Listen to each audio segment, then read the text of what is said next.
Assalamualaikum warahmatullahi wabarakatuh. Di sini kami kelompok satu ingin mempresentasikan tentang hasil tugas kami, yaitu tentang observasi. Yaitu dengan kami kelompok satu dengan anggota Ahmad Buhori dengan saya sendiri, kemudian Tresna Jungjunan Kalbu, Tanti Mulyaning Tias, dan Mahmudatul Aulia. Ya. Materi konservasi. Apa sih yang dimaksud observasi?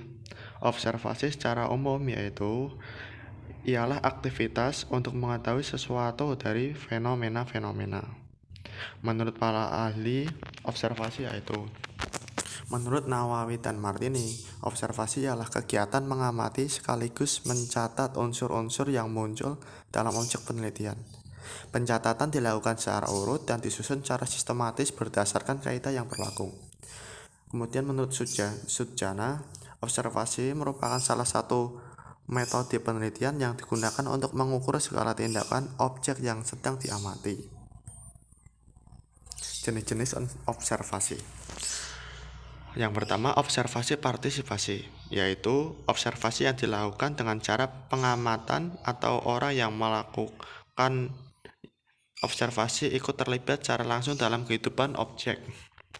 Yang kedua, observasi sistematik adalah observasi yang dilakukan dengan cara menyiapkan kerangka terlebih dahulu. Artinya sebelum mengadakan observasi, pengamat membuat kerangka faktor-faktor yang akan diobservasi sekaligus ciri-ciri dari objek yang akan diamati. Observasi eksperimental adalah salah satu jenis observasi yang diadakan dengan cara uji coba. Artinya, situasi sengaja dibuat menyerupai kondisi asli sehingga observasi tidak diketahui. Observasi menurut sifatnya. Yang pertama, observasi sistematis, yaitu observasi yang dilakukan menurut struktur berisikan faktor-faktor yang telah diatur berdasarkan kategori dan masalah yang hendak diobservasi. Yang kedua, observasi non-sistematis, yaitu observasi yang dilakukan tanpa struktur atau rencana terlebih dahulu. Dengan demikian, observer dapat menangkap apa saja yang akan ditangkapnya. Tujuan observasi. Tujuan observasi yaitu untuk memperoleh gambaran mengenai kehidupan sosial tertentu yang memang susah untuk diketahui dengan menggunakan metode penelitian lainnya. Manfaat dari observasi. Apa sih manfaatnya? Yang pertama, hasil observasi yang dibuat dapat dikonfirmasikan dengan hasil penelitian. Yang kedua, deskripsi memberikan gambaran dunia nyata yang memungkinkan pembaca memiliki penafsiran sendiri terhadap temuannya. Yang ketiga, bagaimana akan diinterpretasikan, yaitu dapat menjelaskan proses peristiwa berlangsung dan dapat menguji kualitasnya secara langsung. Kelebihan dan kekurangan dari observasi. Kelebihan, data diperoleh langsung dari objek penelitian, baik secara verbal maupun tidak. Pencatatan informasi yang mendukung proses pengumpulan data dapat dilakukan segera setelah terjadi atau saat berlangsungnya kejadian tersebut. Kelemahan sendiri dari sistem teknik observasi yaitu pengamatan berlangsung lama karena tidak dapat dilakukan secara langsung dalam satu hari. Yang kedua, kegiatan-kegiatan yang berhubungan dengan pribadi individu tidak dapat diamati oleh pengamat karena hal itu menjadi sebuah privasi. Langkah-langkah observasi. Pertama, menentukan tujuan. Kedua, menentukan sasaran. Ketiga, menentukan ruang lingkup. Keempat, menentukan tempat dan waktu. Kelima, mempersiapkan perlengkapan yang dibutuhkan. Keenam, mulai mengadakan observasi. Yang ketujuh, mengadakan pencatatan data. Yang kedelapan, menyusun laporan. Alat pencatat observasi.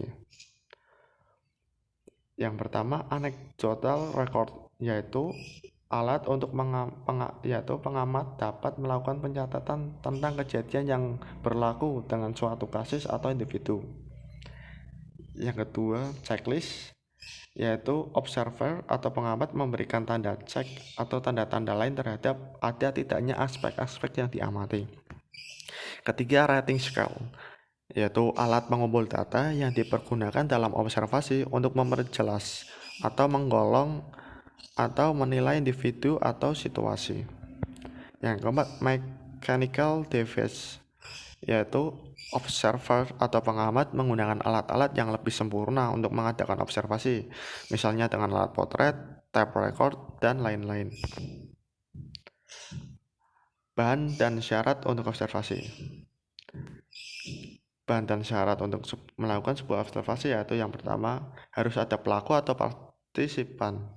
Yang kedua, waktu. Ketiga, tujuannya harus ada. Keempat, peralatan yang dibutuhkan. Dan kelima, tempat observer. Harus ada semua di sini. Semisal tidak ada akan susah observasi, apalagi jika tidak ada pelaku atau partisipan yang diobservasi, pasti tidak bisa melakukan teknik observasi ini. Cara mendapatkan data yang berkualitas dalam observasi. Yang pertama, mencari akses serta bernegosiasi secara terbuka agar tidak merugikan pihak manapun.